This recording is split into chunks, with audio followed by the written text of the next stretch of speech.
Hi guys, welcome to this week's video. We're going to talk about the difference or benefits of medical needling versus laser therapy. And then we're also going to touch on the difference between using retinols on the skin, which is very in vogue, and then retinol palmitates and antioxidants in the skin. Let's begin. Laser. So I used to do a lot of laser when I was a very young clinician, and I mainly did sublatives. So a lot of people don't even know what laser is. So we're using a heat modality to burn holes in the skin to force the body to regenerate. And it was a big thing. Laser became a big thing in the 50s, 60s, 70s. And then it became very unpopular because there's a lot of risk when you have a heat modality. So there was pigmentation issues, thinning of the skin. You can't harm the top layers of the skin without consequences. And there was actually scarring, and that was kind of my response. So I did a lot of sublative to my face, and I definitely had scarring that was getting worse and worse and worse from it, and that I have now been doing medical needling to regenerate that tissue, and I'm very happy with the response of that, combined with using specialized antioxidants, vitamin A and peptides to maximize the result. So one laser uses a heat modality, and it uses, let's say this is my laser gun. What I think's become very popular right now is fractional laser. And I think it's interesting because fractional lasers, the concept isn't too different to needling. It's just with needling, there's no heat and there's no ablation of the epidermis. So if that is my head, right? And so this is my skin. So if I have a laser gun, I'm going to have this part will be fine, and then I'll ablate, the head will hit here, so that will be like a wound, and then it will leave that, and then that will be a wound. So it's like sections of the skin have got damaged tissue, and you could smell it, like the room smelled like burning flesh when I used to do this. So what people want is quick results, and that's what they're going for, and I get it. So when you perform a full face of laser, there is a bit of downtime, and then they're going to get a rejuvenation effect. But you can't damage tissue and expect it never to catch up with you. So that's kind of like this saying, is that you can't, you're kind of borrowing from your future. So long term, it's not regeneration because you're not getting elastin. Whenever you have a heat modality, you're not getting elasticity. So collagen, elasticity, we're wanting a rejuvenation effect, but you're forcing it. And whenever you force something, it's not natural. So the body does its best, but you're getting actually poor skin. And often you're getting, when you create a wound in skin, you're getting a scarred collagen or scarred wound healing response. And what is a scar? Poor skin. So then they started shifting to IPL, intense pulsive light, and I used to do a lot of that too. For skin rejuvenation, it wasn't really enough. It didn't give enough of a response, so it never really super took off. But it was very effective for targeting like hair removal and sometimes red and brown epidermal problems.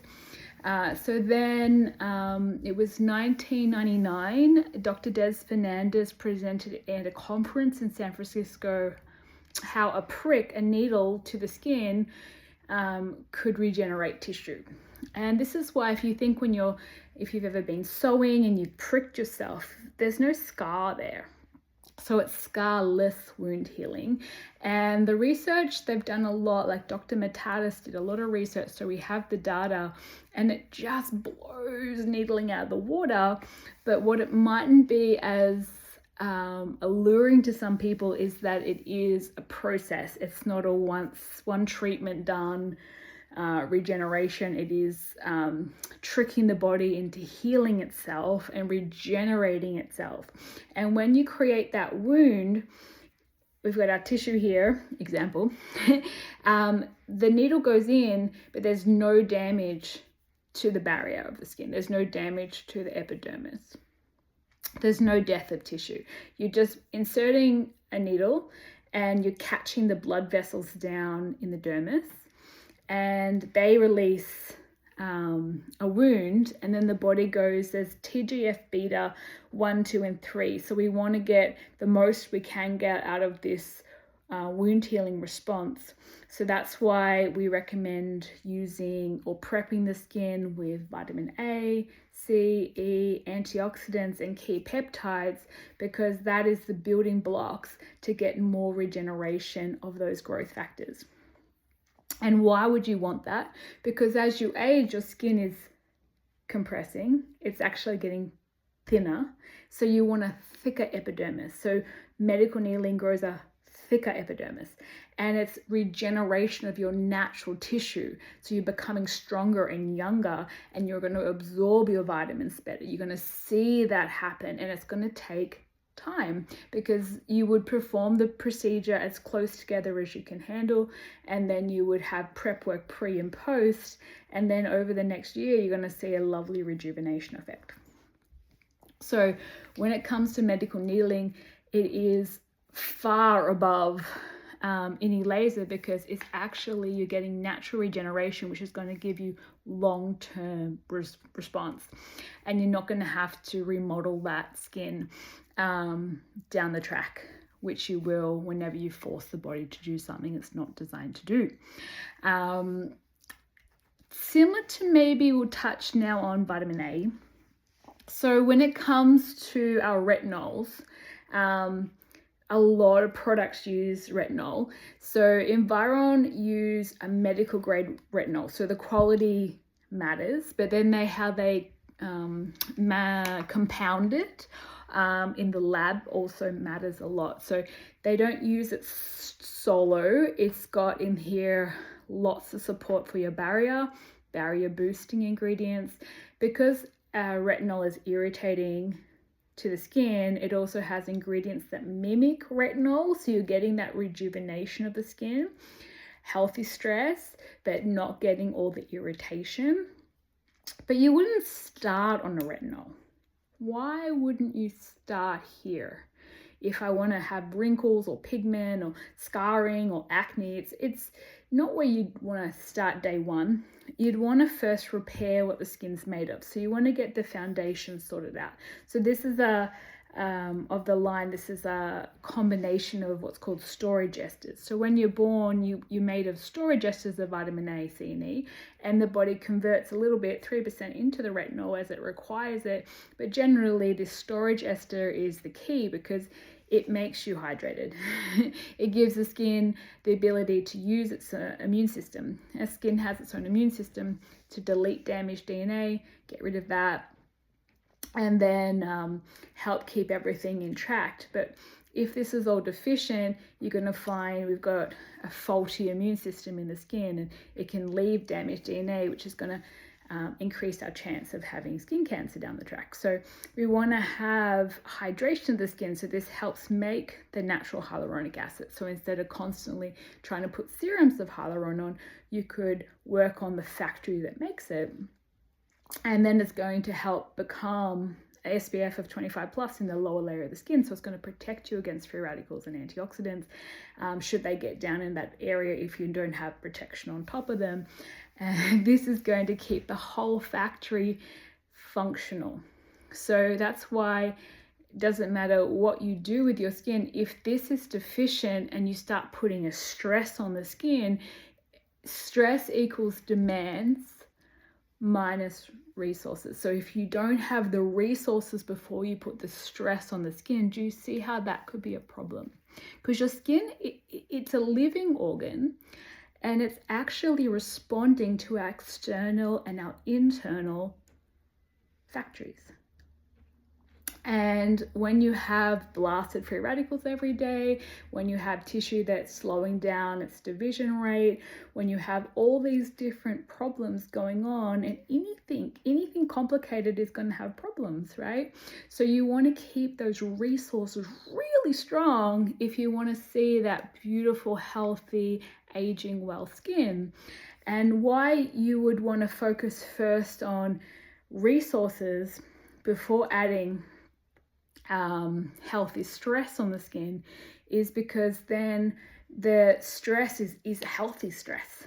It helps to rejuvenate the skin, to change the skin, to improve its function, to speed up cell division, to change things that are sitting there too long, help move things along. But if there's no resources first, it'll be very irritating to the skin, because our skin absorbs vitamin A through receptor sites, little on the cell walls of your skin cells. You've got little keys, and if the keys are all asleep because they're deficient in vitamin A for so long, then you put on a whole lot of retinol, you're going to get red, swollen, and flaky. And the same, like anything, if you're using a very cheap over-the-counter or pharmaceutical grade retinol, it's irritating to the skin, and this is where the quality really changes the game when it comes to response. But anything I've said, my goal is to never damage the skin to get rejuvenation, because it just doesn't work. You have to stimulate or trick the body into wound repair, but you can't damage it to get long-term response, because at some point you're going to have to fix that damaged tissue, because our body naturally doesn't like being burnt or cut and things like this. It leaves scars. Yeah. And we don't want to leave scars on skin. We want to rejuvenate it and make all that healthy blood and tissue thrive. So when you're seeing people have these ablative treatments, they might look really good for a short period of time, but the long-term evidence, and we know because we've been doing this since the 50s, 60s, and 70s, and you can go and look at all the evidence, it doesn't end well. So that's why I changed how I treated, and I started to look more into long-term health of the skin, building a healthier, stronger skin to the environment, not a weaker, poorer skin, and wanting to age gracefully and correct a lot of my old problems that I created, some of them through some of these therapies, and now I can share that with others. So hopefully this was helpful a little bit, and have a wonderful day. Bye.